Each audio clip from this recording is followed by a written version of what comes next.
you're walking, you're going to see different things than when you're driving, riding the bus, riding a bike, or anything like that. When you have time to walk around and look at a storefront, look at someone's front door, look at a monument on the street up close and personal, that is seeing a city. Baltimore Scenes really came together originally as a way to showcase how beautiful Baltimore was. But I just started running into people in the streets that were photographers. The response that I kept getting from people was, I feel like the only person walking around Baltimore with a camera and capturing day-to-day life. That really struck a chord with me. What if we start getting together and start sharing other people's work, meeting up in person, and building community? Baltimore Scenes is true to the idea that this is very Baltimore focused. And so here's all these little screenshots capturing the scene as if it was like a still from a movie, from every walk of life or every angle that you can imagine. We want to showcase and elevate the city and the artists. I was always drawn to photography, especially as a way of looking at photos to connect to family members and periods of time that existed before me. Through the years, I've taken on an approach that's just carrying a camera with me everywhere I go so I can document different parts of my life, moments that spark curiosity, moments that are pretty, and some portraiture work as well. I started the Baltimore PhotoWalks in February 2024. I'm outside shooting anyway. Why not see if other people want to do it together? And people came out. That is awesome. We had, I think, like 20 or 25 folks come out to the first one, and I was blown away because I didn't expect that level of interest. Being with other people for an hour or two, it can add to your cup in a way that you don't get with otherwise solo experience.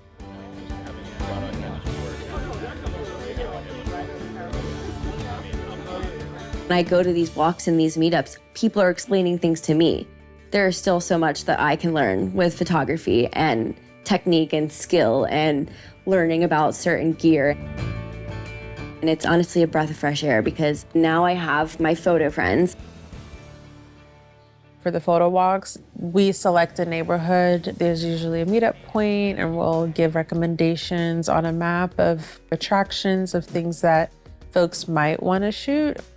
But otherwise, we're not really guiding people within a certain direction. In fact, some of our walks are too big, so we naturally split up. We always come together and meet up for a group picture. It's kind of been tradition at this point. And so I kept hosting them for the next few months and then linked up with Jake. He had started this Baltimore Scenes page on Instagram, and we were like, why not host something as a group? Because there's clearly demand for community events and community spaces. That was the start of a really fun friendship and partnership.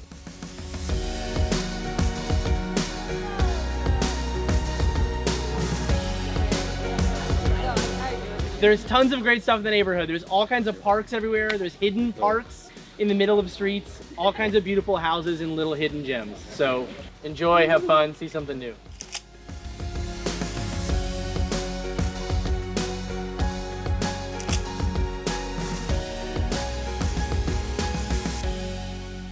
When I moved here, I didn't really know anybody, and it was the middle of the pandemic. So there was nothing really to do, not a lot of community to be found. And so walking the streets alone with a camera was kind of the best way to just get out there and see the city.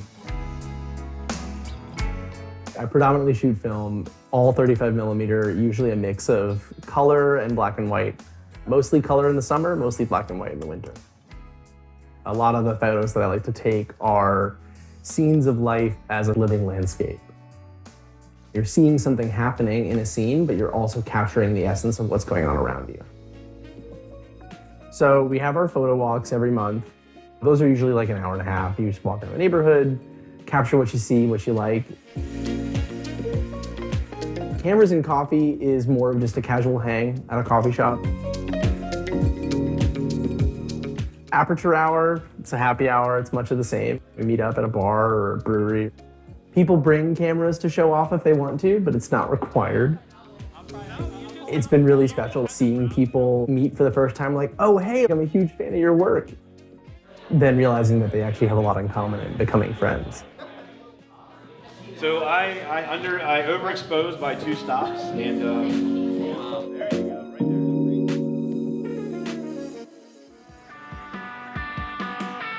I'm definitely like a shyer person, and going up and talking to strangers and having conversations with them really got me outside of my box. And looking at all the people in this community and the stuff that they post makes me want to go out even more and take pictures. I would say my style is mostly geared towards street. What excites me and brings the photo alive is seeing somebody's expression. My hopes for Baltimore Scenes is that it continues a legacy, but maybe more than that, it becomes like an actual staple of Baltimore. That people know Baltimore because it has this flourishing photography community. As a curator, my role is to be on the lookout for work that makes me feel something. For Baltimore Scenes, we accept film, digital, color, black and white. It just needs to be shot in Baltimore City. That's our only limitation.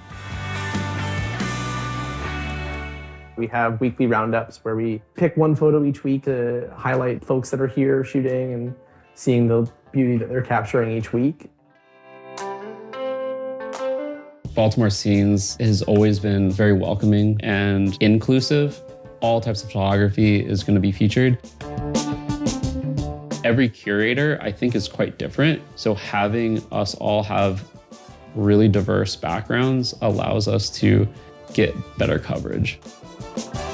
Most of the photography here that I really connect with is around people that are making very personal connections to the city and are spending time with a scene that they belong to. Even if we don't put it in the roundup, you're gonna see all the people that follow us, you're gonna see all the people that are posting and tagging us.